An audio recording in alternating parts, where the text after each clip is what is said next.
Some of you guys already jumped on here before I did because I'm running a little bit late. So next to me I have Mr. John Ferguson all the way from Chattanooga, Tennessee. Hey. So he came up here just for one reason only, is to be on this podcast. I'm joking, he came up here for work, but I kidnapped him for a night so he can join us for some good coffee. And we're drinking some Black Rifle Murdered Out blend right now. If you guys have not done already, go on their website, order some coffee for yourself. All their coffees are amazing, but the AK-47, the Beyond Black, the Just Black, and the Murdered Out are my favorite four. I could give you a top 10 even because there's so many good ones, but use the code Bassquatch and save some money on it. Fun episode for you tonight, guys. So not only do we have an awesome guy here that's going to talk to you guys about some ledge fishing down in Tennessee, and all over the country, just ledge fishing in general, but also we're going to talk about cold water fishing, what baits to use, what techniques to use. We're going to give away 3 things tonight too, guys. So we're going to give away some new money finesse TRDs from Z-Man Fishing Products. We're going to give away an amazingly cool flat brim Yak Gear hat from the good guys at Yak Gear, obviously. And my favorite one, we're going to give away a Bassquatch Hunter Signature Series jerk bait, which is the first bait we're going to go over today. Let me see some of the comments that I missed here. What's up, Chuck? What's up, Todd? What's going on, Blake? Tyler Grant, how you doing? Wayne Schnack, hello, sir. Daniel Wilson, how's it going? And Bassin, Michigan, what's up? First things first, Wayne Schnack, I just found your tubes, dude, that you won last week. I am so sorry, man. I left them upstairs, and I forgot about them because they were out of sight, out of mind.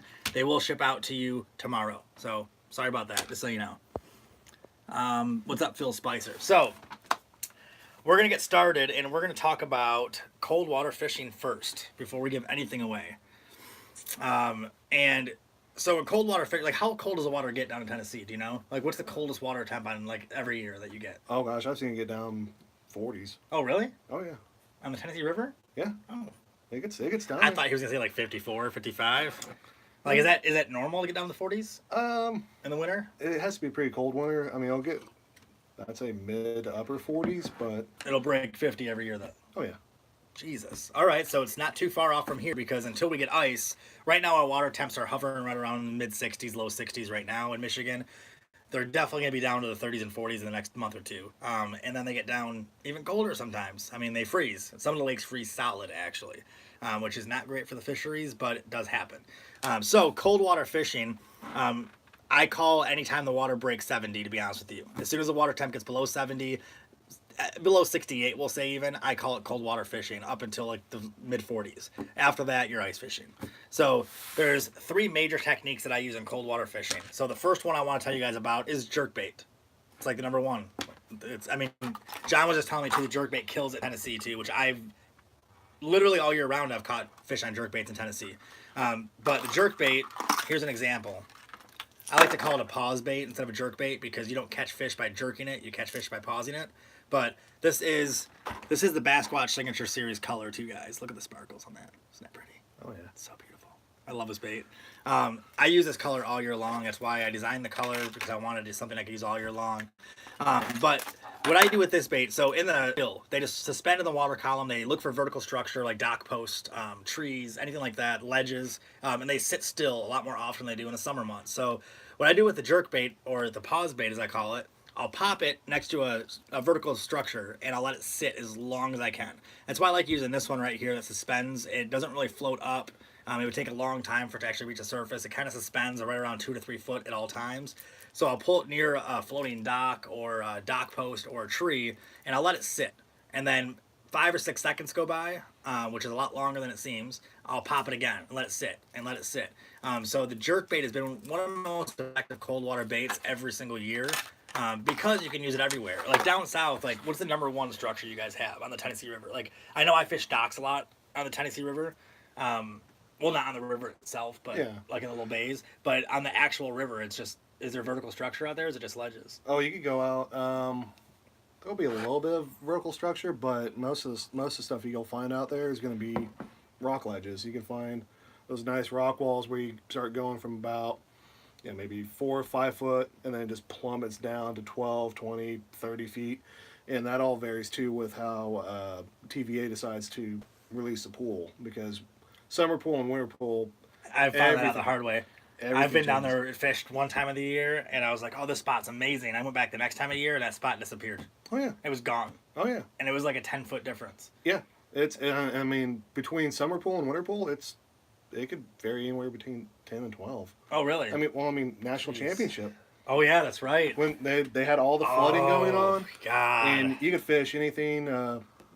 You'd find bushes that were buried in Yeah. water. You practice doing that, then can't come to the national championship. They dropped it 5 feet, and All of a sudden, your structure disappears. everything changed. Yeah. Everything went down to the deeper water, or started going well. That one was one with the jackhammer, but Yeah.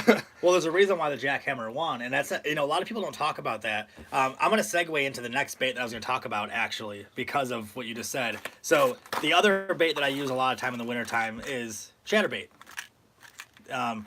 This one's in the packaging still, but I guess I can take it out of the packaging. Which one is this? I'll take it out. This is one of my favorite colors, actually. This is Houdini. They make these packages way too good. I literally keep this up here for this. I open a lot of packages up here, so I've learned the hard way to leave knives up here. And so this is the Chatterbait Elite. This is a 3/8 ounce. So this is the Houdini color. It's a very, very solid color. It's definitely one to be thrown a lot of times this time of year too, because it does imitate a craw and a shad at the same time. But so on the ledge fishing, I'm going to let John explain ledge fishing to you on this, but in Michigan, we don't have a lot of ledges. We have more gradual drop-offs and a lot of vegetation. So in Michigan, for cold water with the chatterbait, I usually do a very slow, steady retrieve. I let it hit the bottom and then do a slow, steady retrieve all the way back to the surface. So I'll cast it out as far as I need to cast it. I'll let it drop down to the target zone where I need to go, and I'll pull it up really slow the whole way. If I'm fishing a spot where I see like a tree in the middle of the lake, or something that's structured like in the middle of the water, not against the shoreline, then I'll throw the chatterbait around that structure and I'll work it really slow around it like that. Same idea. So the beauty of having a kayak versus a bass boat is that I can let the wind or the current, it doesn't take much, pull me over, and I can use that to my advantage as far as going around structure. So you can actually cast, for example, if this is a dock right here, I can cast over the dock this way. If the wind's blowing me this way, by the time I retrieve it, the chatterbait's actually going to come all the way around the structure. So that's how I work chatterbaits a lot in the cold water, and honestly all year round.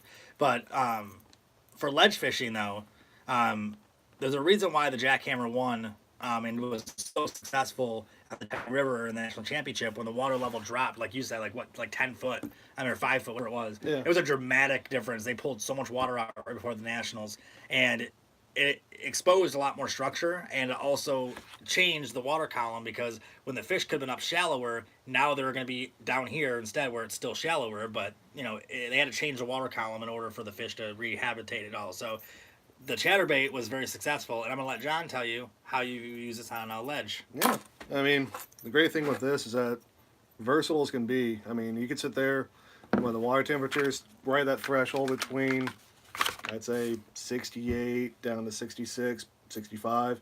You can still pull it pretty quick. They'll still, pretty much be chasing after shad. Especially, Well, it's a triple bait too. That's what I call it, as a triple bait. Oh, Because yeah. you can use it as a jig, you can use it as like a crankbait, like you can just keep it steady, or you can use it as almost like a buzz bait, and you can burn it on top of a weed pile or something right on top of the water. You can So I whip always it. call it triple baits, because you can use it for all three styles of fishing, all Yeah. three types of fishing. You can let it sit on the bottom like a jig and just pop it. yeah. I mean, it's depending on what trailer you put on it, whether if you're using it for swimming, throw a paddle tail on there for more movement. Oh, yeah. If you're using it for jigging, you can throw a craw trailer on. If you're using it for top water, you can throw a frog on the back. I mean, it's amazing how versatile the chatterbait really is. But anyway, go ahead. Sorry. And I mean, with like right now, especially in Tennessee River, or in my area, there's a big shad spawn that happens. So I mean, right now, I mean, I would be sitting there. I'd probably put on maybe a diesel shad or the minnows there. Use that and just kind of move it around nice and slow. Right now, they'll probably be staging up more towards the mouth of any coves and going out to that deeper water. So you can sit there and you can run along the rock walls. You can still fish. It's not super deep yet, but once it gets a little bit colder, at that point, I would probably start switching over to definitely crawbait on the back there for a trailer. How deep do you throw this on a ledge usually? Like, do you look for like when I fish Tennessee, and I'm not the best Tennessee fisherman by any means. I catch fish down there, but definitely not used to it enough. But I always look for the 12 to 14 foot mark. That's usually where I've noticed where the warm water and the cold water will meet for the most part. And any moving water that I found, at least in the, like I fish the smaller spots of the river, Yeah. I always find the moving water, if there is moving water, is going to be above the 14 foot mark. Right. So I can get a really good, like a good strike zone, I guess, around the 12 to 14 foot mark. Yeah. But I also know, like from Gene Jensen, some other guys that fish the the Tennessee River a lot.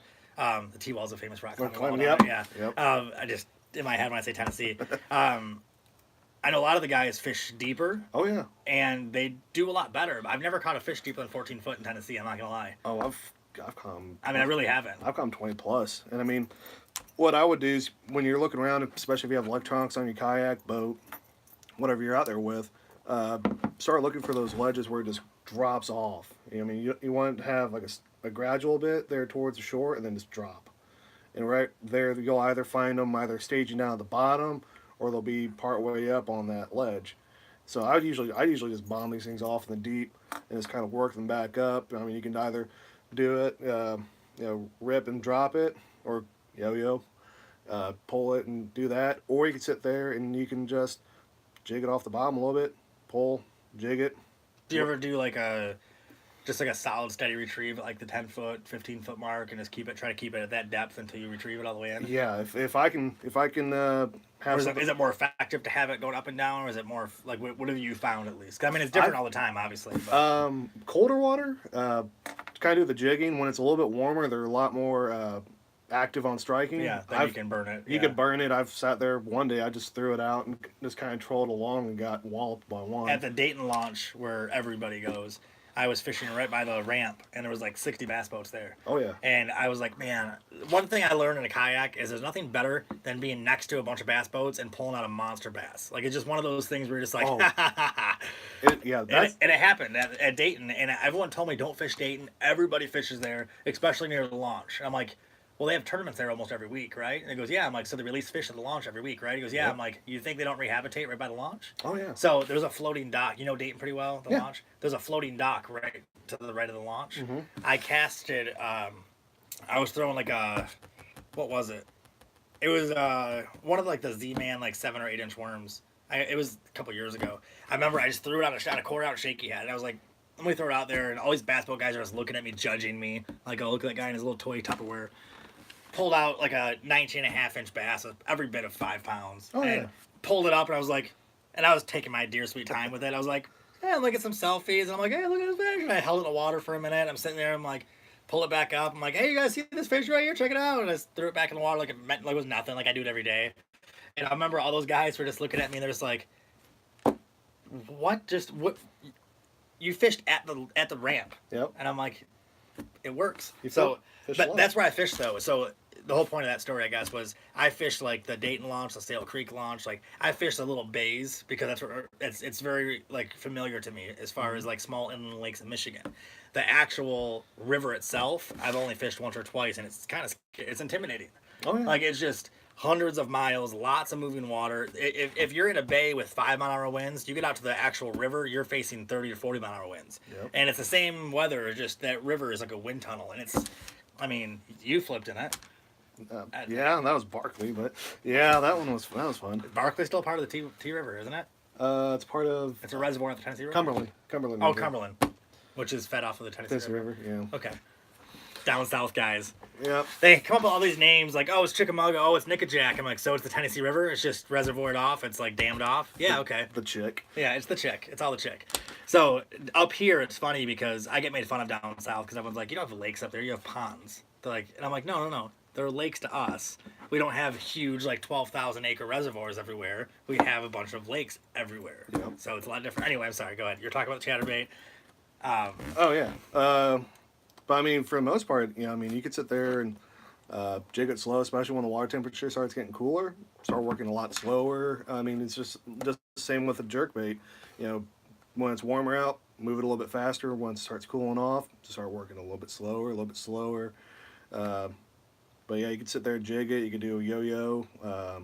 If it's a little bit warmer, if you see a lot more active shad, then you can start running a little bit, change your trailer out. But another bait I've actually had good luck with too. Throw one of those off the ledge. You don't have to It doesn't have to be, 10, 12 feet. You could throw that thing off 30 feet. Yep, and that's the cool thing about this. So this is the other bait we're giving away today is the TRD, the Finesse TRD from Z-Man Fishing Products.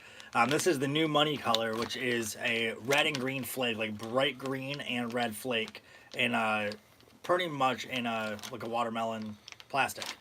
So this bait right now simulates craw, literally nationwide, because the difference in the craw color between where he's at and where I'm at is pretty significant. But you get green and red together, I mean, you're pretty much under the water. You're actually reflecting the same colors, so it's pretty effective rig all day. This time of year, it's perfect for cold water because you're letting things sit a little bit longer. You're letting it marinate and soak on the bottom, and the fish have more time to figure it out and to make their strike happen because they're not as aggressive right now. So those are my 3 top cold water baits, though: the jerk bait or the pause bait. And always remember to call it a pause bait because it reminds you to pause. One thing I've done with the jerk bait too, I think I did it in one of my videos where I always like listen to music when I fish, whether it's in my head or if it's actual music I'm listening to, and I count beats. And with the jerk bait is one of those baits where I have to do that with. Like even if it's just in my head, I'll hum a song or something. I'll throw it out there and pop it and be like do do do do do, and then pop it again, do do do. You know, it's like I have to remind myself to give it that extra little pause. And that's why people don't catch fish when they're in a tournament when they get frustrated, because as soon as you get frustrated, you start working your baits quicker. You're not really paying attention. You're not focusing. The fish can feel anxiety through a fishing line. I've always said that. So you have to remember to relax, take a breath, let your bait sit for a little bit longer in cold water. That's true for the TRD, for the chatterbait, for the jerkbait, of course. Last week when I was out, I caught that monster smallmouth with you. Yeah. Or that was this week. Yeah. And the main thing that made me catch that when I caught him on a jig is I threw it and I let it sit, and I almost forgot about it for a minute. I was talking, I think, to you at the same time. I was like, Yep. yeah, oh, I got one. And that's when they hit, is when you let it pause for that little bit longer than normal. I do it with chatterbaits too, where I won't catch a fish with a chatterbait for like 20 casts. Then I'll throw another cast out and I'll just slow it down just a teeny bit, almost to where it's painful, where I'm like, I can't go this slow. As long as you can feel it vibrate, that's how fast you want to go in cold water, is just enough to feel that vibrate. And as soon as you feel it vibrate, that's all you need, and you'll get strikes after strikes after strikes with it. Just enough to make that just quiver a little bit. Once you start feeling that thing stop, Yep. set your hook. Exactly, and that's all it is. That's why I love the chatterbait too, is you work it just fast enough.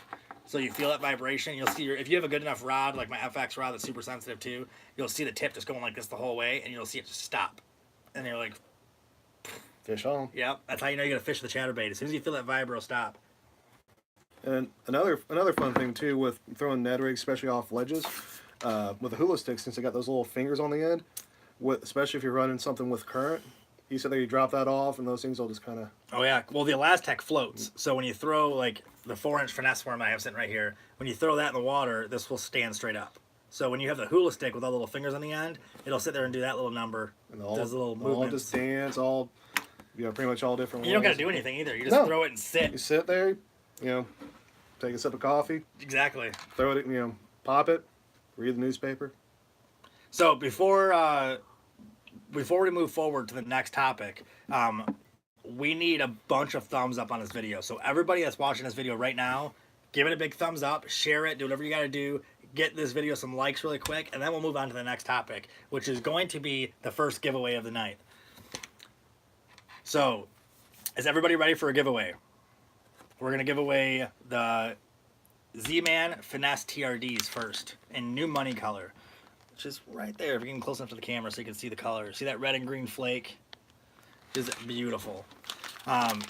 So is everybody ready for a giveaway? I don't see anybody saying yes. Sometimes I get them on a 30-second pause. Oh, yeah. So let me read some comments real quick while I'm waiting for you guys to wake up a little bit here. What's up, Mike Godlewski? How you doing? Mike?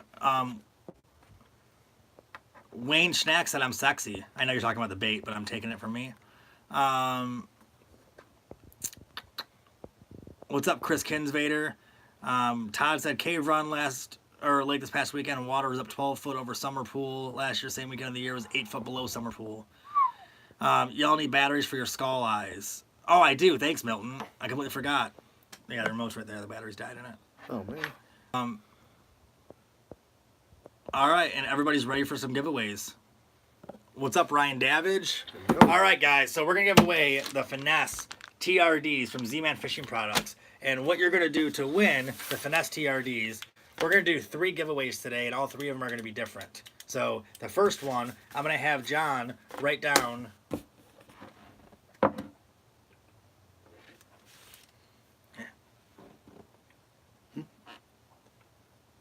Okay. So I'm going to have John write something down.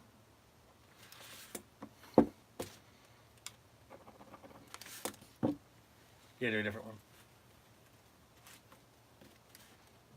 That one's predictable for a reason.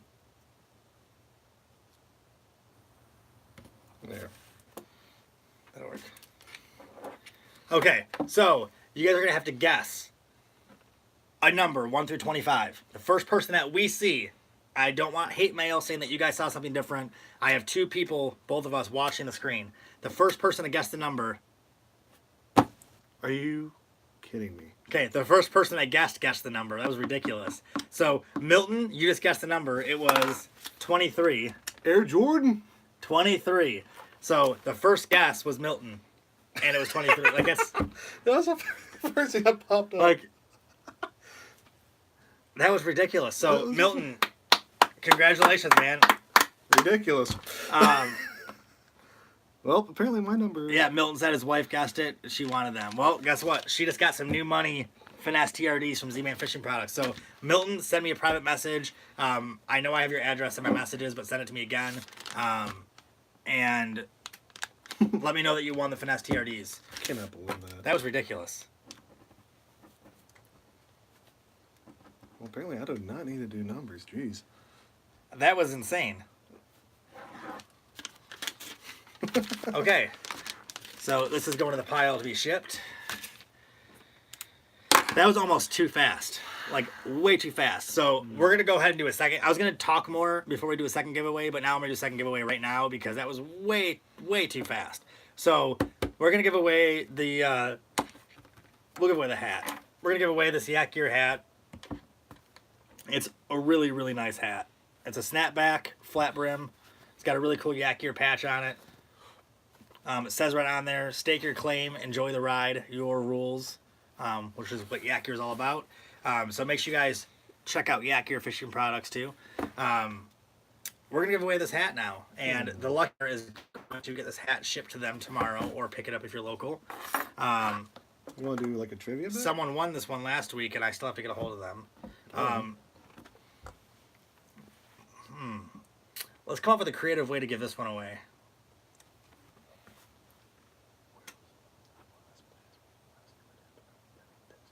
No, because they can Google it. Oh, that's true.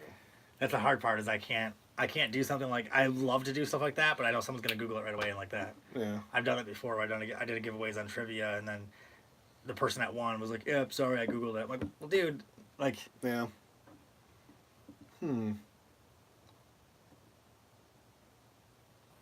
Okay, we'll make this a fun one. Hand me the guitar. Guitar. You gotta undo the strap on the top. Yeah. It's gonna fall as soon as you undo the strap. Alright, I'm gonna play a song for y'all. That's behind me. Alright, let me turn my chair. Alright, so... Whoops, sorry.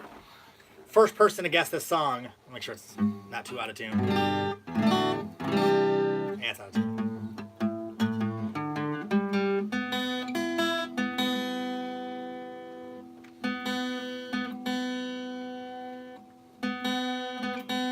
First person to guess this song wins the Yak Gear fitted hat.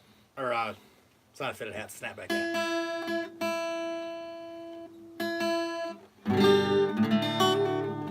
Okay, it's a little bit out of tune, but I'm not going to go through the whole thing. So, alright. First person to guess this song wins the Yak Gear hat. Okay, this is going to be a little bit of a throwback here. Okay, hold on. I got to tune this a little better. That's going to kill me.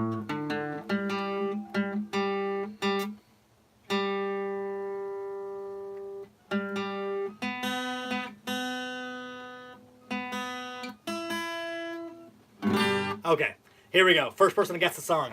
I need the name of the band and the song. You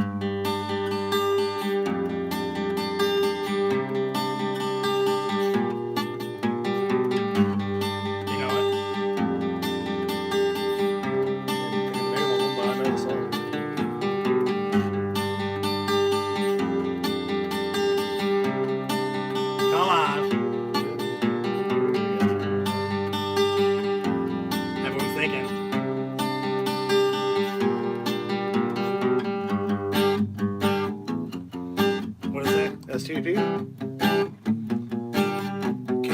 box.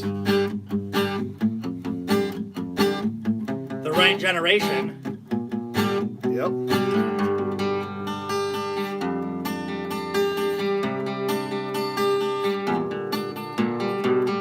I haven't played a song in so many years.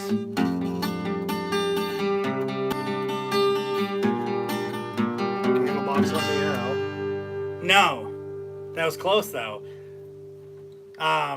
I don't know if I want to if I want to hum the vocal pattern because I don't know if it'll give it away too easy. As soon as you guys know what the song is, you're all gonna be like, ah. Let me see. December Collective Soul. Yes, it is. That was too quick. Who was that? Oh shoot. That looks like Wayne. Wayne Schnack? Yep. Yep, it's December Collective Soul. Yep. I had to remember the name of it too myself, but it's been a long time. I'll just put it right here because I'm going to probably do it for the jerkbait too. So, Wayne Schnack. That's December by Collective Soul. If you guys don't know that song, look it up because it actually is a pretty badass song. I used to play it with my band a long time ago, and that's probably the last time I played it too. But I had to think of a song that I didn't play last week. So, Wayne Schnack, rate hat on there. Hit. Wayne Schnack, you got a Yak Ear hat coming your way, so congratulations, man. Old grunge rock. Todd said I played it well. I did not play it. I can play it way better than that. I just haven't played it in a long time. So this is going in the shipping pile too. Hey, Godlewski. Got your hat sitting right here. This is Trisha's hat. I need to hang out with you guys, so let's talk for sure.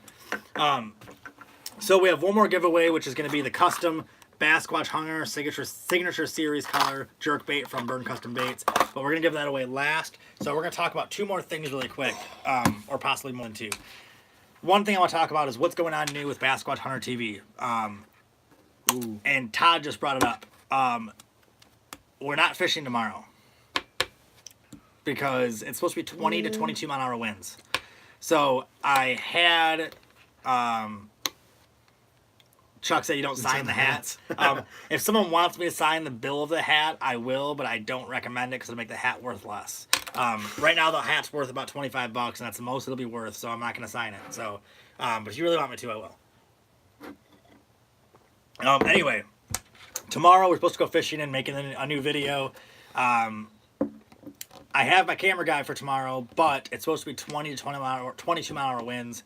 That's not fun for anybody in a kayak, let alone trying to film at the same time. So I have to cancel fishing tomorrow. I'm trying to move it to Sunday or possibly Saturday. I'm still trying to figure it out. So Friday. Well, maybe Friday we'll go fishing anyway, Todd. Get a hold of me because I'll go fishing with you Friday either way. And I can still film a little bit on Friday and get some stuff. Blake Brown says, do you know if Feel Free will sell the Dorado seat? Looks way more comfy than my lure seat. So it's the same exact seat, it just has a higher back. So that's the only difference. So you can always message Feel Free or email them and ask them if they'll sell the seat back separately because I don't know how those came in yet. I'm going down to the Feel Free factory, or the Feel Free warehouse, in next month. Yeah, but it's like 3 weeks. In 3 weeks I'll be down there and I'll be able to answer all those questions in 3 weeks. Until then you'll have to call Feel Free and ask them.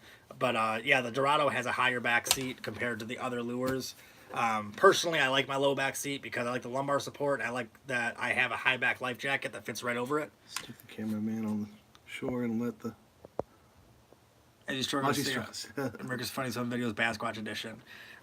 So, Phil Spicer, that is true. The bad part is I don't like having camera gear on a kayak that might flip over. And two, I have to have a camera guy in a boat or a kayak. And if he's in a boat, the boat's going to be drifting way differently than the kayak's will be drifting. So it's going to be nearly impossible to keep up. And two, I'm going to have a few guys out there. And if anybody flips, it's going to... I'm going to stop filming so we can help the guy make sure they're safe and everything too. The water temps are pretty... they're not freezing yet, but it's still cold. Mid-60s water temp is still pretty scary if you're in it too long. So I don't want to risk it tomorrow. Plus, honestly, anybody who's in a kayak knows 20 mile an hour plus winds in Michigan, it's not fun. It's not fun at all. By the time you cast, you're 50 feet away. So it's just not worth it. So rescheduling the fishing trip. It'll either be Todd. I'll fish with you Friday either way, as long as the weather's good. I have something to do Friday at 2:00, so I can fit in the morning. But we'll talk after this video. Just remind me. So what's new with Bassquatch Hunter TV? We have in 9 days. I gotta segue really quick. So he says Blake said he doesn't go out if it's over 15 miles an hour, which isn't that bad of a thing. Some people don't. So when I was down in Texas for the first time in April, we had 40-mile-an-hour winds, and I was like, I'm not going out in that. I'm like, there's no way. And then everyone down there was like, dude, are you kidding me? This is normal. Like, we're on the Gulf. And I'm like, I don't care where we are. Like, I don't care if we're on Mars. I do not go out in 40-mile-an-hour. It's just stupid. Like the wind was ripping so hard that the waves weren't even breaking. It was just like the wind was blowing the waves, so it was like misting every. It was crazy. So I went out and I didn't flip. Not only did I not flip, but I was testing the motor out, the overdrive motor from Feel Free, and I was facing the wind, going head on, going 4 miles an hour into the wind. I went with the wind at my back, and I was doing like 7 miles an hour. It was so much. There's a picture. There's actually a video clip somewhere on Facebook. I posted a while ago. I was standing up in the captain's pose while I was going against the wind in 40-mile-an-hour wind. It was insane. That's how stable that kayak was, though. Like, it was incredible. I had 1 foot on top of the motor. Anyway, back to what I was saying. So I'm going to Texas again in 9 days. So I'll be there for a couple days. I think 3. I might stay another day. I'm not sure yet. I'll be in Texas for a couple days. We're going to do some offshore fishing. It's going to be so much fun. I think we're going to do 1 day of kayaks and 1 day on a boat. I think it all depends on everything else. But I'll be in Houston. I'll be in Corpus. I'll be in a few spots. So Texas is coming up in 9 days. I got a coffee already? No. Oh, Corpus Christi. Oh, yeah. My Corpus. I did it on purpose, actually. I'm going to make sure that mug is being used until between now and Texas. It's bring me luck. My Bassquatch Hunter TV mug and the Corpus mug. When I get back from Texas, I'll be here for a week and a half for Halloween, and I'm getting this whole right sleeve started, which is going to be amazing. You guys will see a lot of stuff from that. And then I'll be leaving again for North Carolina, where I'm going to go down to Feel Free, hang out with them, do some video work. Then I'm going to go down to South Carolina, then I'm going to come back. So that's what's going on with Bassquatch Hunter TV. I got 3 new videos coming out this month, knock on wood, if I get them all done.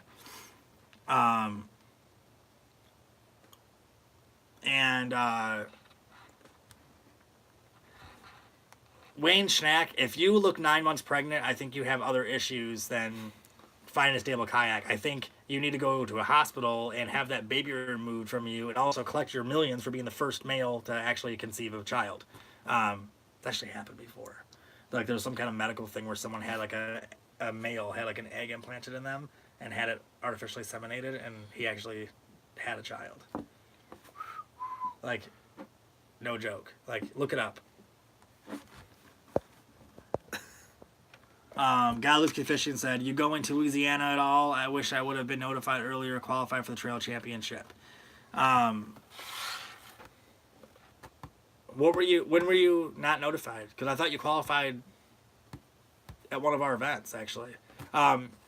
Yes, I'm going to Louisiana. I don't know how or when or what I'm doing there yet. I don't know if I'm filming, if I'm fishing, or what I'm doing down there. So I don't know when I'm going, but I'm going down there for sure.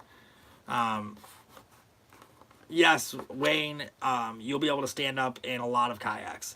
That's one thing people don't understand. So look at someone like Chad Hoover. He's 6'2" or 3, 300 plus pounds. If you count his ego, he's probably about pushing 700 pounds. I was going to say a ton. Yeah, a metric ton. But either way, he's 300 pounds. I'm just messing with Chad. He's a good dude. He's got an ego. He knows it too. He's tall, so he's very top heavy, and he's like, he's a big guy. He stands up in almost every kayak, and I make fun of him and say that he has fat agility because he's a very agile fat guy, but he's definitely top heavy. So the way I look at it is, I've seen guys that are 6'7" stand up in kayaks. I've seen guys that are 300 pounds stand up in kayaks. I've seen guys. I mean, there's literally almost every single brand at this point makes a kayak that you can stand in. Oh, yeah. Whether you have balance or not, whether you are heavy or not, whether, I mean, you're short or tall, almost every brand has a kayak that you will be able to stand up in. It's just a matter of which one fits you the best and which one fits your style the best and your water conditions the best and your budget the best and your traveling. Like, there's so many other factors that come into play that people don't realize. Transportation. Well, it's like, I tell people with kayaks, they're always like, what's the best kayak I can get? Depends. Well, what do you look like? Well, I got black hair. No. Don't really give a shit what color your hair is. Whoops, don't swear on YouTube. Whoops. First time I've ever sworn on YouTube. I brought it out. I just completely forgot I was talking on YouTube. Sorry, guys. So I'm like, I don't care what color your hair is. Like, people literally tell me that. I'm like, no, like, what's your body type? Do you have balance? Do you have, how do you transport it? Mm-hmm. I always say get the biggest kayak you can get. Literally. Like, I love my tandem kayak because I can haul it. I can transport it. I have somewhere to store it. If I didn't have somewhere, if I lived in an apartment and it's the only place I can put it was inside my apartment, I would not have a 15-foot kayak. No. I would have the lightest, smallest kayak that I can get away with. So I always tell people, how can you transport it? How can you store it?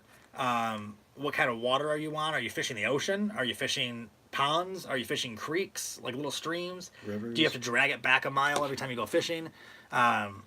I mean, there's so many factors that come into picking a kayak out, and then of course your budget. Can you spend $4,000 or can you only spend $400? I always say buy your second kayak first. Like, don't buy a kayak that you're gonna have to upgrade, because then you're gonna lose money on that one, and you're not gonna be able to do what you want to do. You're gonna be limited in what you can do because you didn't get the kayak that you could have got, kind of thing. Like, don't save $200 and get a cheaper kayak when you know the one above it is better, or has better features for you, or has better options. Like, which kayak are you in right now? I'm in native Slayer Propel 13. Oh God, I love a Slayer too. And I started off in a Wilderness Ride 135, but I had that thing for 6 years, and then I finally upgraded to pedal drive, And that's a good pedal drive too. The native is, so that kayak, like, you could stand. I know you could stand in that one. Yeah. Like the Slayer, you can stand up and walk around in. It actually has the same weight as the 13 Feel Free. It's got the same length. It's got the same. What's the width on? Is that 36 or 34? I want to say she's 35, 36. I think the Slayer's 35. Either way, Yeah. close to the same width and everything like that. There's a different price point for sure. There's a different pedal drive for sure. There's a different Configuration on everything's different. The seat's different. Everything. So I always tell people, it's like, sit in every kayak. That's it. Literally sit and stand and fish in every single brand and every single model before you ever ask anybody else. Like, the ones that I like is when someone's like, hey, what kayak should I get? I'm trying to choose between the Hobie, the Feel Free, and the Native. Mm-hmm. And I'm like, well, why'd you narrow it down to those three? Well, I like the Feel Free because of this. I like the Native because of this. And I like the Hobie because of this. I'm like, okay, so you've done your research. Good. Yep. Which one did you move better in? And then if they actually answer that and go, well, the Hobie moved better like this, or the Native moved better in this condition, and the Feel Free moved better in this condition, then I can actually give you an educated opinion of what I think will fit you better. Yeah. But until you do those things, no one in the world is ever going to tell you what kayak to buy. So I hate when people do that on Facebook. Like, what kayak should I get? I'm 300 pounds and 6'8", and it's got to be under $100. And it's just like, and you'd be shocked how many times that shows up. People send me messages all the time. Hey, what kayak should I get? I don't know. Go to your local store. Go to your local dealer, and They- hopefully your dealer's educated enough to say, which ones do you like? You like this one? Why? Because your friend has it? Well, that means nothing, because you're not your friend. You have a different body style, different fishing style, different budget, different transporting. Don't base your kayak, like, don't buy a Feel Free just because I have one. Buy a Feel Free because you tried it out, you liked it, and you found the same benefits I found. If you don't, then buy a Native, buy a Wilderness, buy a Hobie, buy a Vi or a Jackson, like whatever fits Sun you. Dolphin, like, whatever. or Sun Dolphin, or buy an inner tube. Like, who cares? Just get on the water and catch some goddamn fish. Cheese and pickles. I get worked up about the kayak bit because I hate when people are brand blind and people just like my biggest thing is when people are like, what kayak should I get? And then someone just comments, Yeah. I'm going to say this just because you're here. Native. Yeah. That's all I'll say. Native. And it's like, why Native don't you say why? Or say, I like the Native because it does this, this, and this. Yeah. I like the Native because the way it's laid out, because the configuration, because the hull design, because I've drug it up and down asphalt and it's held up, it's well built. I've called the customer support and they were great. Mm-hmm. Like, this is why I like them. Yeah. So maybe if there's any similarities, then you can go, oh yeah, I too like that. That's it though. Like you can't just drop a blind brand drop and just go get a feel free. Why? Because I have one. Because they're awesome. You know how many times I've sold other brands of kayaks to people because it fits them better? I mean, I prefer Feel Frees because they fit me perfectly. They fit my style, my budget, my transport.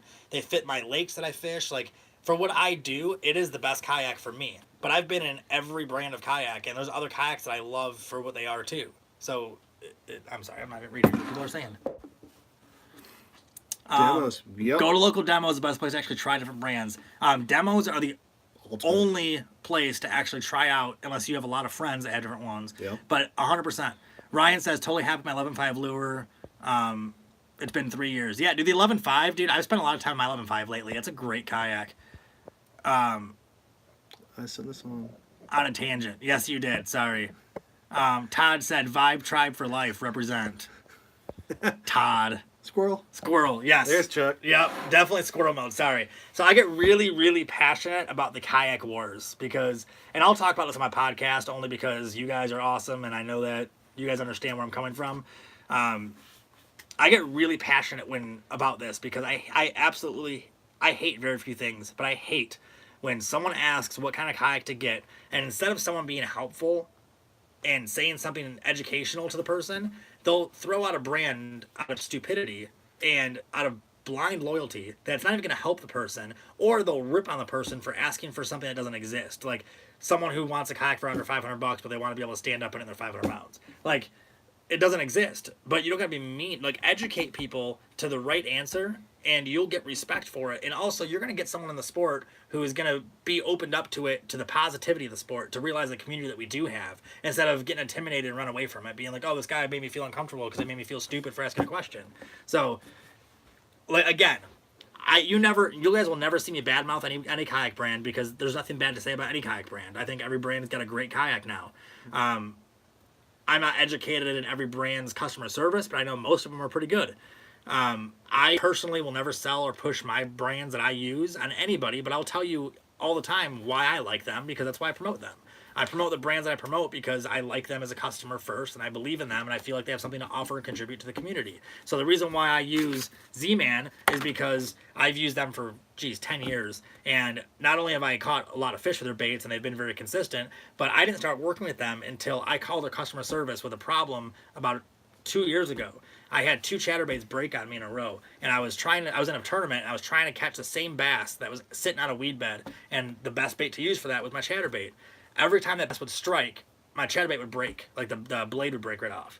So I took a picture of it, sent it to Z-Man while I was on the water. I sent it to their social media guy, which is never the go-to guy, but I was frustrated and angry. It was the middle of a tournament. So I'm like, Z-Man, here's pictures, they both broke, blah, blah.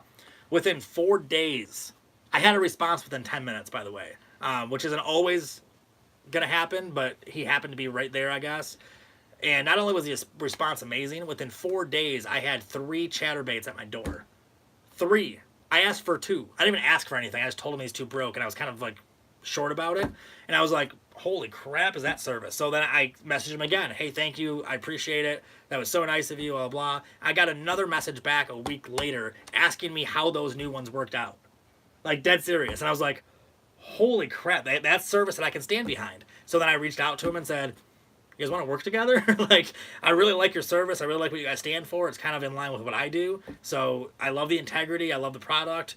I've been a customer for a long time. I'll promote you guys for free. Let's talk. And then we ended up working out a deal, and now I don't got to promote them for free. So it's kind of cool.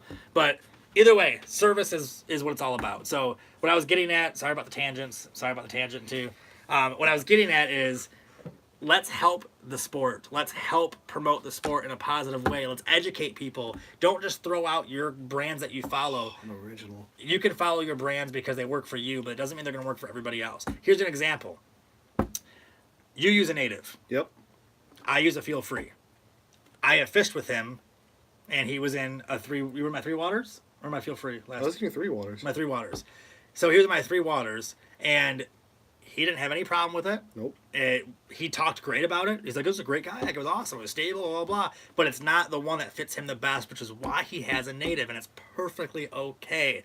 So that's another thing, too. If you ever see anybody else in my videos, most of the time, they're an other brand of kayaks because I could care less. Like, every brand has a good kayak for somebody.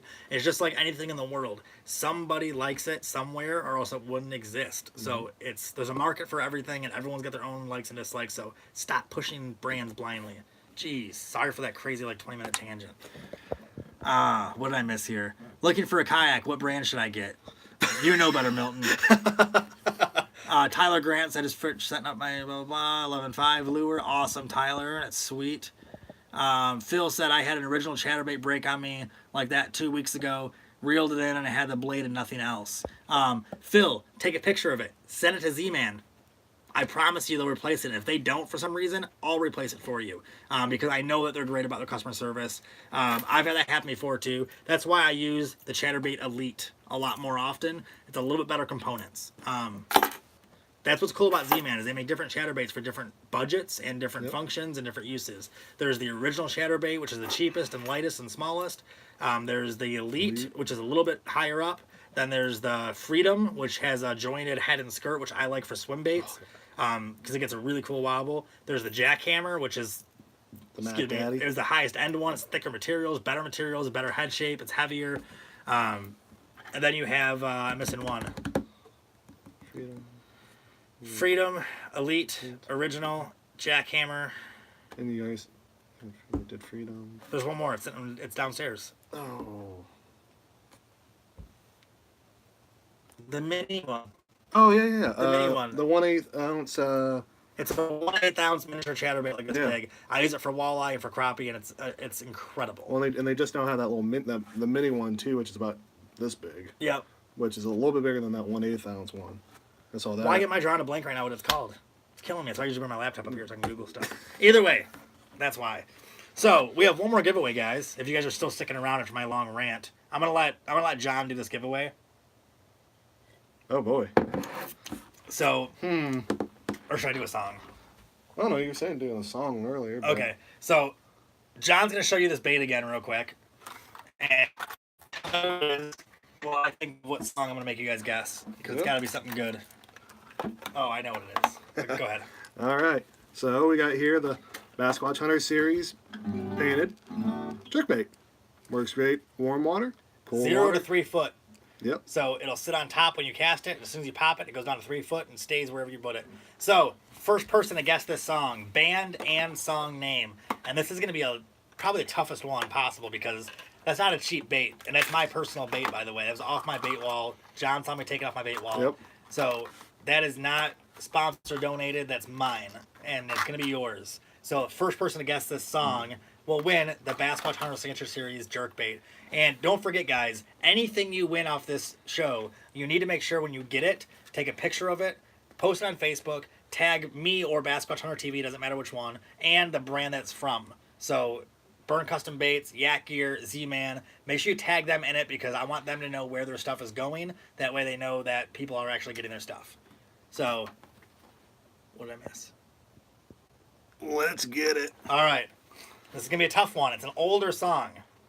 Just give you a heads up. If no one guesses this one after like a couple minutes, then I'll do a different one because this is a tough one. If you know it, then just write it down if you know. All right.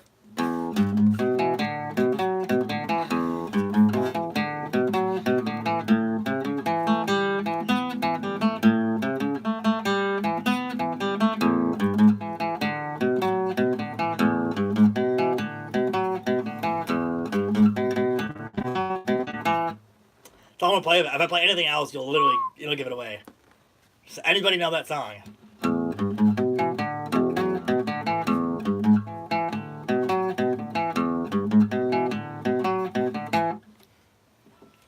Ah, come on. Nobody's gonna guess that one. Hello, everybody. No one? I said it'd be a tough one. I had to make it tough. It's an expensive bait. It's a really good bait. This bait will guarantee catch you a fish. I should totally know this. I'm right there with you. I can't think of the name. I know the group but don't know the song.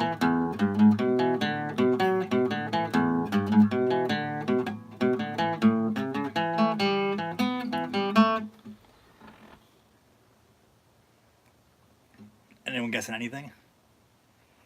Okay. I'll give it like 15 seconds and I'm going to switch songs. Just in case there's a delay and someone's like going to guess it after I say it. And I'm like, oh, I said it.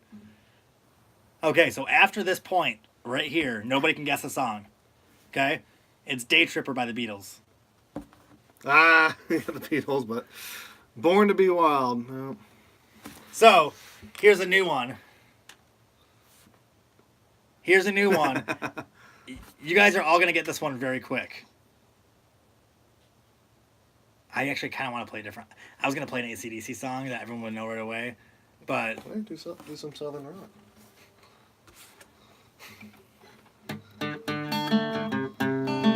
I'm joking. Don't guess that one. Okay, let's be a fast one. So, I need the name of the band and the song. That's be the hard part. Nobody knows the name of the band. Everyone knows the song.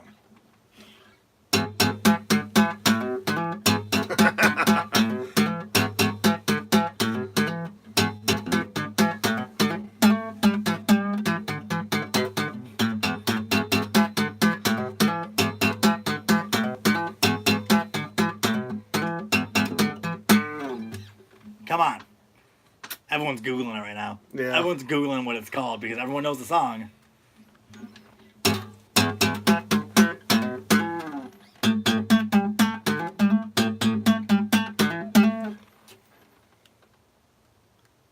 RHCP. Do you have your phone up here? Oh, yep. Oh, God. There we go. You know the song? Wait, no. I can't think of... Oh, I think someone has guessed it. Wild Cherry played that funky music. Yep, that's it. Yep. Chris. Was that Chris Kinsvader? Yep. Google it, make sure. Because I forgot the name of the band, too. Is that Wild Cherry? Is it really Wild Cherry?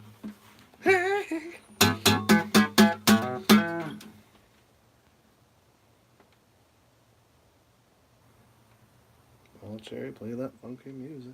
Is it? Yep. Holy crap. So, yes, Chris Kinsvader. Congratulations, dude. By Rob.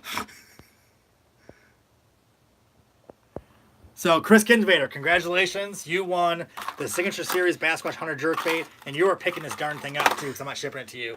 But you're going to a consolation song, because I was going to play a different song originally. What did I say? AC/DC. Yep. So it was going to be this song, which you all would have got, but it was going to be...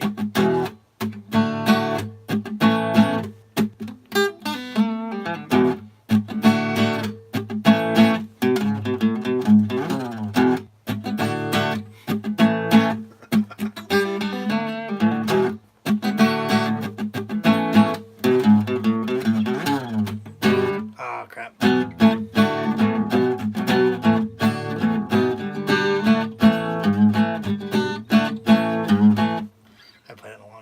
Anyway, that song I was going to play for you guys, but I was like, I'm going to make it a little bit harder, a little bit more difficult. Chris. What is he saying? His wife. Oh. Guess it. The wives are on for the win tonight. So what about... So we're going to do a bonus giveaway. Oh, okay. We're going to do Chris Kinsvader. Just write down Chris with a K. Like Chris, not a letter K. Put on that. Chris Kinsvader, congratulations, dude. You won the Bassquatch Hunter Signature Series bait. So we're going to give away one more thing now. We're going to do a fourth giveaway. A random impromptu giveaway. And it's going to be for this Houdini chatterbait.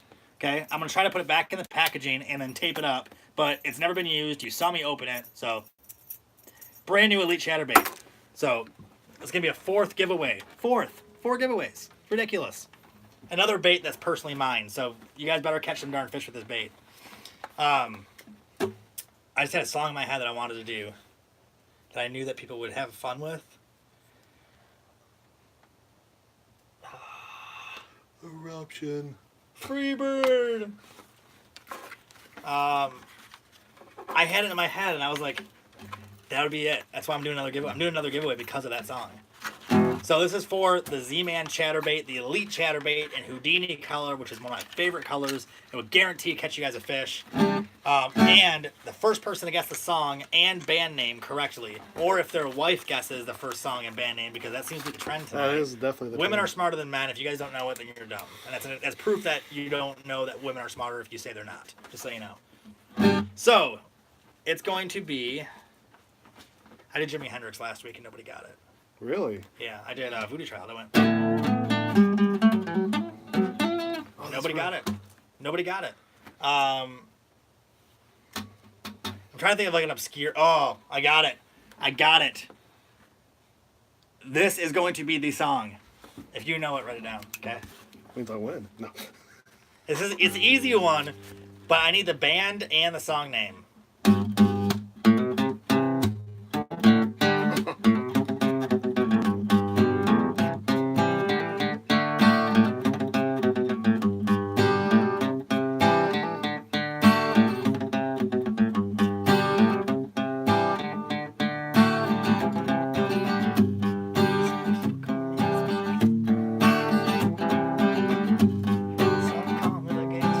I can't help but sing a song.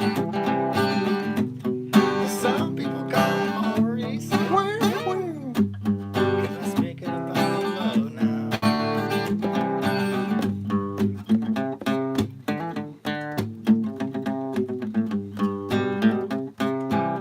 Come on, guys. Yeah, 12.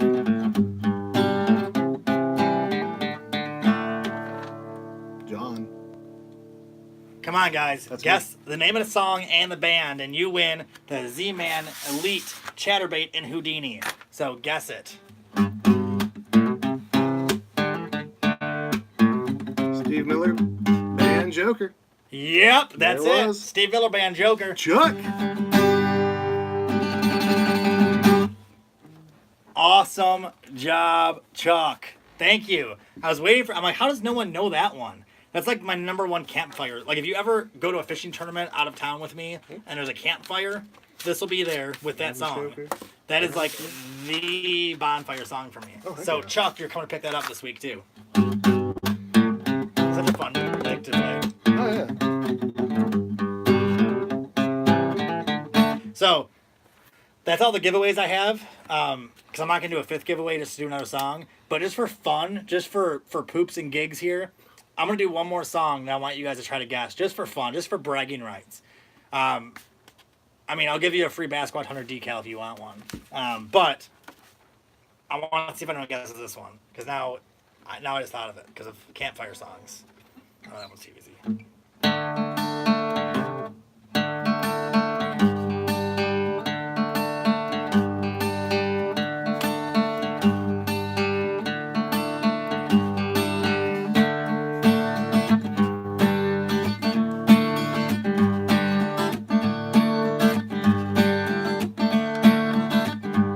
I mean, I could do the lead part to make it easier.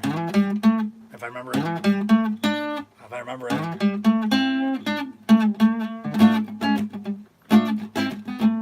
don't remember the lead part. I thought I remembered it, but it was close. So if anyone knows this one, it's bonus points. Early in the morning, I rise into the street. Okay, anyone got this one? Anybody? Come on. Same band that does, I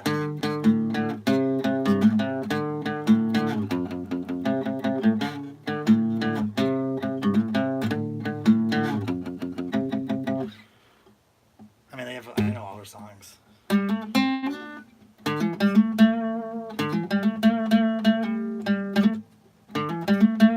Anyone gonna guess that? Come on.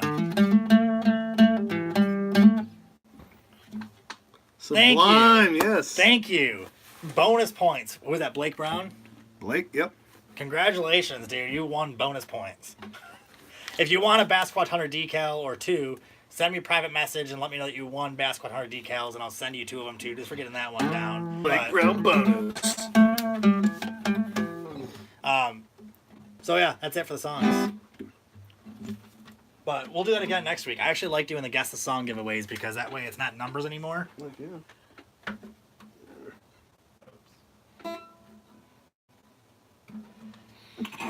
Bless you. Oh, man. Woo. So, before we end this video, guys. Oh, man. First thing, congratulations. Like, big round of applause to all the winners tonight. Gave away, what, 3-4 prizes tonight? 4 prizes, yeah. So, that's pretty sweet. And bonus points. And bonus points to Blake Brown. So, before we end this video, guys, this is the part of the video that I like to call questions. So, if you guys have any questions, ask. If they're for me, say they're for me. If they're for John, say they're for John. If they're an open question, don't put anyone's name and we'll both answer it. So, any questions at all about fishing, accessories, kayak fishing, bass fishing, the South, whatever. questions about guitars. What's the line? Are we hanging out tomorrow afternoon? Tomorrow's Thursday. I'm not fishing tomorrow now because of the wind. I am editing videos, so if you want to come out tomorrow, if you're free during the day, Chris, let me know. That was opinion on JD. I have hockey tomorrow night. JDM reels? Opinion on JDM reels. Do you have an opinion on JDM reels? Because I don't. No. I'm not going to lie. I've never used JDM reel. See, am I going to the Nationals this year? No. I just started a new job, and with it being all the way in Louisiana, I'd love to. I got family that lives out there, but I'm not going to be able to swing that one. Mitch said, yeah, I have got hockey tomorrow. Me too, bud. So my hockey's at 11 o'clock at night. It's not done. I won't be home till like midnight 30. Chris says, nope, won't be available till after work. Well, let me know, Chris, when you're available. I have hockey tomorrow night at 11, but that just means I have a lot of work to do beforehand, but I'm sure we can meet up. I just can't have a drink or anything because I won't drink on a hockey night. Tyler says, do you guys use drift socks on your kayaks? Do you use drift socks on the river? Nope. So I've used a drift sock one time to try it out, and I honestly didn't like it because, one, I snagged it. Almost every single time I pulled my Ned rig out of the water, I would snag the drift sock.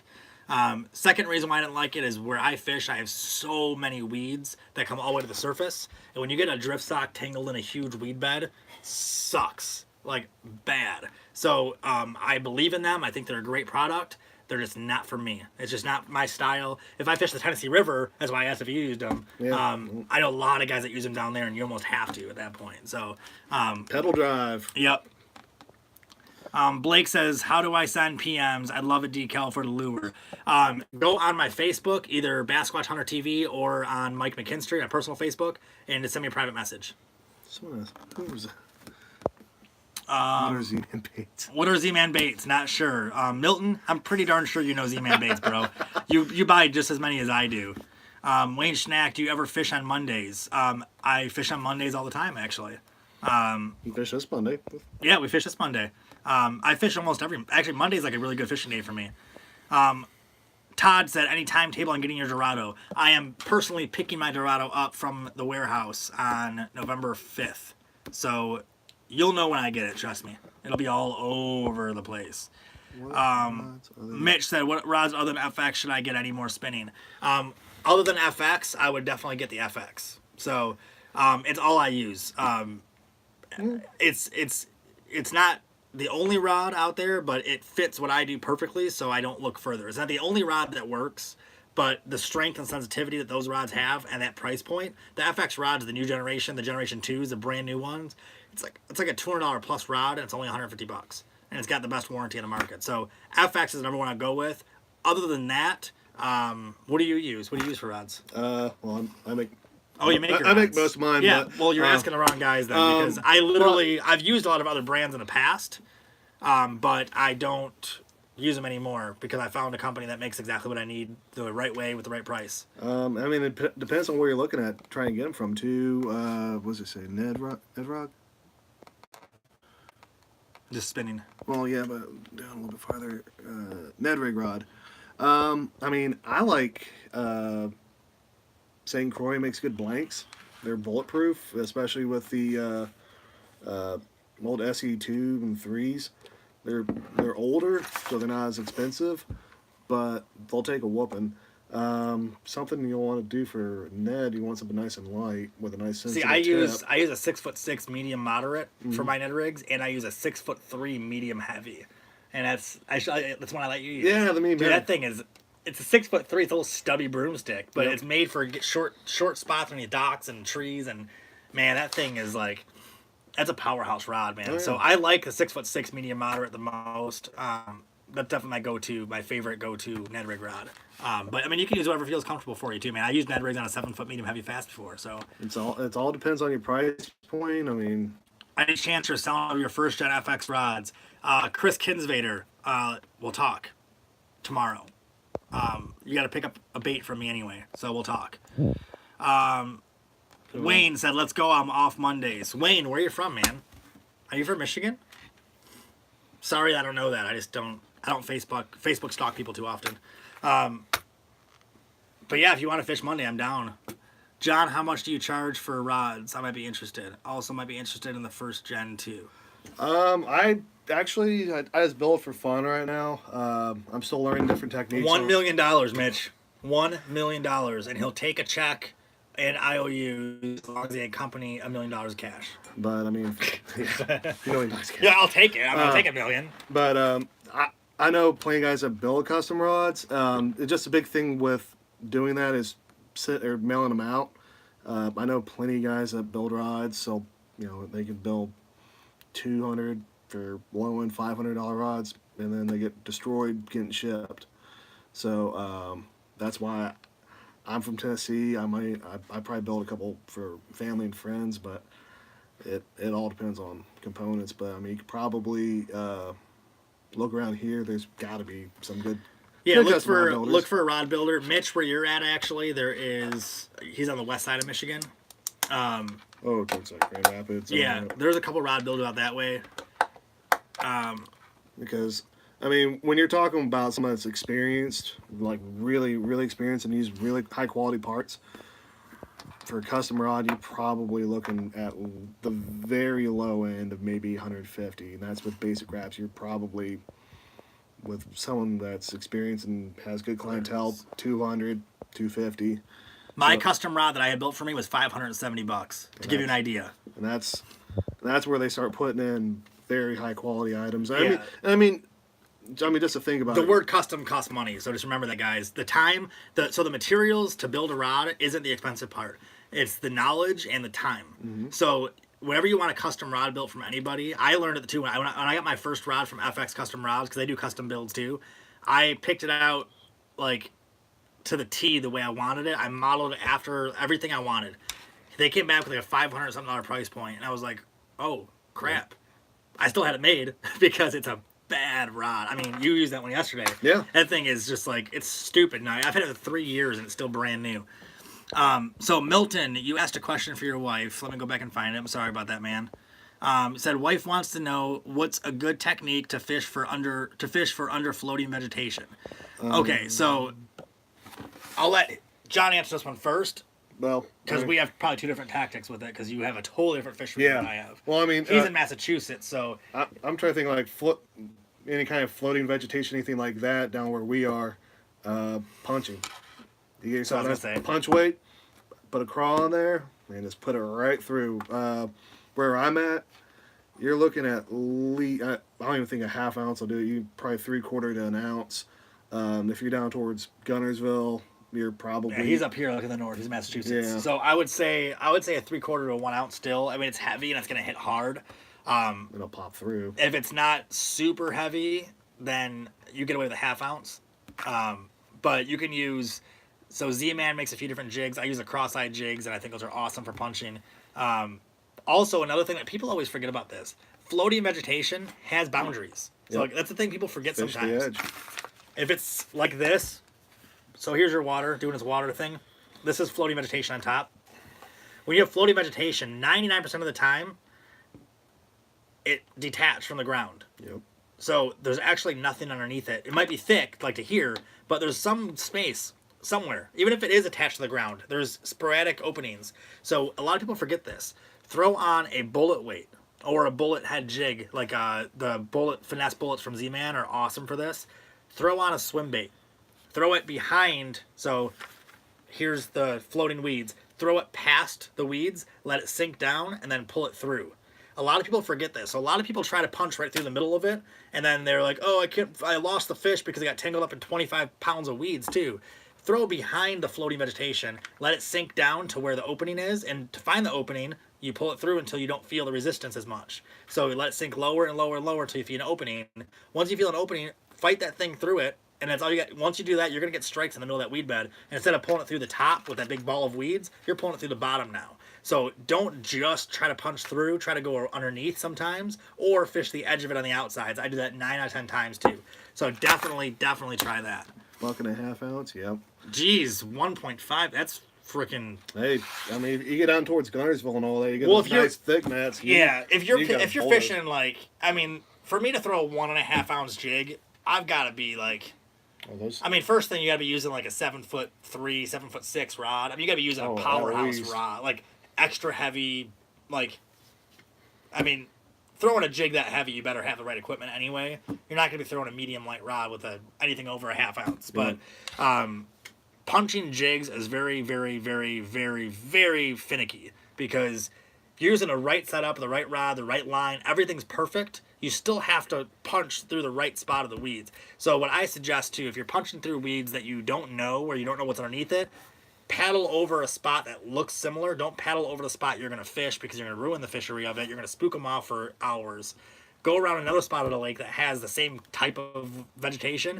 Poke your paddle through it and see what it looks like. Dead serious. See what it looks like. See if it's matted grass, if it's muck, if it's what's underneath it, then that's going to be pretty damn similar to what's on that end of the lake or whatever else you're fishing to. That way you know what you're working with. Because if you don't need to use an 1.5 ounce jig, don't use an 1.5 ounce jig. 7'11", yeah, dude. That's what you got to be throwing. You got to be throwing a broomstick, dude. You have to. Big backbone on it. Yeah, dude. You can whip that thing 10 miles. Just spool yourself out on a cast. I mean, when I go muskie fishing, literally, I have to stop myself from casting out my line because I forget that I can whip those things like a mile, and I always go, whoop, and I'm like, oh, whoops, I don't need to cast that far because I don't want to fight a muskie back that far either. No. So, like, you got to be careful when you're doing that though. But either way, always use the lightest tackle you can use. Don't overdo it because if you're using a 2 ounce jig and you can get away with the 3/8, you're gonna want to use the 3/8. She said thank you. That's what she was wanting to know. She had a fish on. She lost it in the vegetation. The number 2 reason why you lose fish in vegetation, the number 1 being that vegetation is thick and it's hard to get fish out of. You can do everything right and lose fish in a pile of vegetation. I've done it. The number 2 reason is how you're setting the hook. Sometimes when you're, just like frog fishing, when you're fishing something super heavy vegetation, let them take the bait for a split second. Let them take it and pull it away, and then you fight against them to set the hook. Don't feel a bite and then rip the hook set because you're not going to get a solid hook. A lot of times they're going to elongate a hole in their mouth that way, which means as soon as they wobble the right way, that's coming right out. If you let them pull away with it first and then pull it, you're most likely going to get bone on the sides of the mouth or the roof of the mouth. So anytime you're using a chatterbait, a jig, anything in heavy weeds or lily pads, a frog, I let them take it, and then as soon as they pull, I pull back to set the hook. Yep. So that's a very big, especially with a weedless hook. If you're using a weedless hook, which you obviously should be using in that situation, you got to remember that to expose that hook, you have to push down something, whether it's whiskers, metal, or plastic, or plastics. Yeah, whatever you're using, you got to punch through that hook set. So that's my personal best. Oh. You know what? Every fish you lose is always your personal best. Remember that. I always make a joke that oxygen makes fish smaller because when they're in the water, you're like, oh, dude, I lost a 29-inch bass, but you pull it out, you're like, dude, that was a 5-inch bass. And it's like, I do it too. Like, I've caught fish where I'm like, dude, that felt like it was the biggest fish I've ever caught in my life. You got to remember, guys, every single fish you lose is your best fish ever because you didn't get to catch it. So, not that I'm saying it's not her PB at all. I'm not downplaying that fish. I'm just saying I do it all the time too, where my biggest fish are the ones I've lost. Or the fish is always 20 inches until I get it out of the water. So, either way, make sure you're setting the hook correctly and make sure that you remember you're exposing that hook. So you have to let them take it first and pull it. Yep, and high-speed reels and braid line. Yes. Beefy rod, never, backbone. And I can't say never because some people will argue with me, but that's fine. Argue with me all you want. Never, ever, ever, ever use anything but braided line and heavy cover because you will get stretch and delay and any other line besides braid, and you're going to regret it every single time. And that's not that you can't catch fish. I mean, I've seen people use. Gene was in town using like 15-pound mono in the weeds. Yeah. And and he was fine. He landed pike and everything. Everything was great. The problem is that you get abrasions on your line. You get a little bit of a delay. So when you go to set that hook, if it's stuck on weeds, you're gonna get a little bit of delay and you're gonna miss your hook set. So there's a lot of things behind it. Let me see what else there is real quick. Nothing makes a fish bigger than losing it. Exactly. Mitch says, what color trailer do you put on a black and red chatterbait? Don't have anything that even comes close to matching. So, black and red chatterbait, I actually have one on my, that's what I caught that big smallmouth on, was a black and red jig. Yep. I use the watermelon with red flake bat wings trailer. Any color bat wings trailer, honestly, is fine on a chatterbait. The only color I wouldn't use on a black and red, and this sounds strange maybe, but don't use chartreuse. Don't use a super bright color on the tail of a dark bait, only because you're going to be taking the focus away from the actual chatterbait, and you're going to be putting the focus on the trailer, which means you're going to miss a lot of strikes because they're going to hit whatever's standing out, and you're going to be overpowering the chatterbait versus the chartreuse trailer. So I would use black, red, brown, pink, blue, anything dark, anything that shows dark underwater, and pink is dark underwater, boys. Milton says it was a weedless setup. And that's the other thing too with using braid and all that. It is always that stretch. So when you set that hook, my buddy Mike's here. Oh, okay. Hey, when you set that hook, you don't have that stretch, you don't have that delay. So that's where you have to do it yourself. Yeah. Because if you don't have the love of mono giving you that. Braid saves the day, guys. Any moving bait that I throw, chatterbaits, crankbaits, straight braid, no leaders. Any finesse baits I use, fluorocarbon, no leaders. And I've been doing that for absolute years, like 5 or 6 years straight. I haven't used a leader. The only time I use leaders is for pike and for toothy critters. So either way, we're gonna end. 15-pound of braid. 15-pound of Brazex is gonna have stretch with the fluoro. So use a 10-pound Power Pro braid, or that's what I use. Just use a 10-pound braid, or 15-pound braid even will be fine. But you won't snap off a 10-pound braid even unless you get pike. But either way, guys, I'm gonna end the video. So thank you guys again for watching episode number 54 of Coffee with Bassquatch with special guest John Ferguson. I do want to say this, guys. One more question for John. Anything it is, just the next question that comes up for John, we're going to answer real quick. Yep. I'm going to answer that one because that wasn't yet. Do you use fluoro on spinning? Absolutely, I use fluoro on spinning. I use fluoro on straight fluorocarbon 10-pound of Brazex on anything that is finesse. So, someone asked John a question real quick, and then we're going to end the video. I hopped on Amazon, bought a couple 1,000-yard rolls of... Power Pro? No, Brazex. Oh, Brazex? Mm-hmm. So I used to do that too, but I let it sit too long and then it dries out on me. Oh, I plan on going through it all. So, I should spool up every week, and I don't. Oh, yeah. That's why you saw one reel. I gave him one of my reels to use the other day, and I'm like, hey, it's low on line. He casted a Ned rig, and it was like, gone. I was like, 30 feet of water, and I'm like, I got to respool it. I should be respooling mine. As much as I fish, I should be respooling every week. So, we're not leaving, guys, until someone asks him a question. Anything? Anything at all. Ask him about a shirt. Somebody ask him a question about a shirt, because I want to hear it. Best kayak mod, John. What's your favorite accessory or favorite modification you've done to your kayak? What's the most useful accessory in your kayak? Well, it was my fish finder, but that bit the bullet. So I would have to say, for my boat, get ready to... Thank you, Todd. We'll go over that next. What a good question, too. Right. Like, I don't know how you thought of that, dude. That's a great question to ask him about a shirt. I'm doing a steering upgrade because anyone that uses a native Propel 13, yep, he got. They turn a little slow. So I'm putting on a Burley Pro steering upgrade and a Boondocks rudder. That thing's gonna be able to turn on itself. So you're gonna flip it.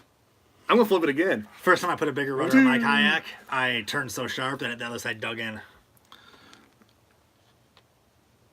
Yes. Okay, I'll go with this bit. So TVKA is Tennessee Valley Kayak Anglers. It's a group I'm part of down in Chattanooga, Tennessee.